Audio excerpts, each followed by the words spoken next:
Madame la Présidente, mes chers collègues, tout d'abord, merci Aïcha pour la présentation de ce plan d'action que je partage avec toi et qui nous engage toutes et tous. Toutes et tous parce que c'est un horizon commun qui anime notre projet de mandat, celui de construire une ville non sexiste. Toutes et tous parce que ce plan il a été construit avec les représentants et les représentantes des organisations syndicales et avec les membres du conseil consultatif interne, tu l'as souligné et je tiens ici à les remercier.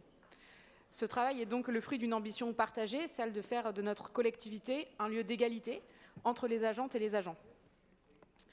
Dans cette perspective, le volet professionnel est primordial car il exacerbe souvent les discriminations qui sont basées sur le genre et les comportements sexistes. Tous les agents, toutes les agentes ont droit à un environnement professionnel qui soit sain, respectueux et inclusif. Les attentes de la société sont de plus en plus fortes en la matière et c'est une bonne nouvelle. Les féministes sont toujours accusées d'exagérer, mais ce sont bien leurs combats qui ont systématiquement permis de faire progresser les droits des femmes dans les sphères intimes, familiales, mais aussi publiques et professionnelles. Je suis donc fière de porter un plan qui prévoit le déploiement d'une cellule de prévention et de traitement des agissements sexistes et sexuels au travail, la mise en place de la sensibilisation aux maladies invisibles telles que l'endométriose ou encore l'expérimentation du budget sensible au genre. Ce sont des actions qui sont très concrètes. Mesurer la manière dont notre budget ressources humaines est réparti entre les femmes et les hommes de la collectivité, c'est vérifier que nous agissons pour une réduction des inégalités de genre.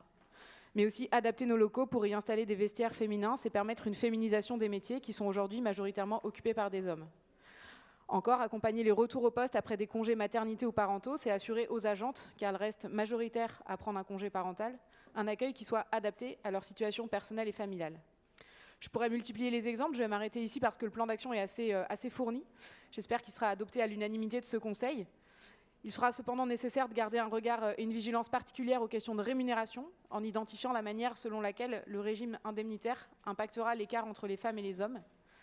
Si la lutte contre les discriminations de genre ne se réduit pas aux questions de salaire, cet aspect est malgré tout essentiel à une lutte plus globale contre les inégalités économiques dans notre ville. En tout état de cause, les agentes et les agents de la métropole peuvent compter sur notre détermination et notre volonté pour poursuivre encore et toujours le combat pour l'égalité.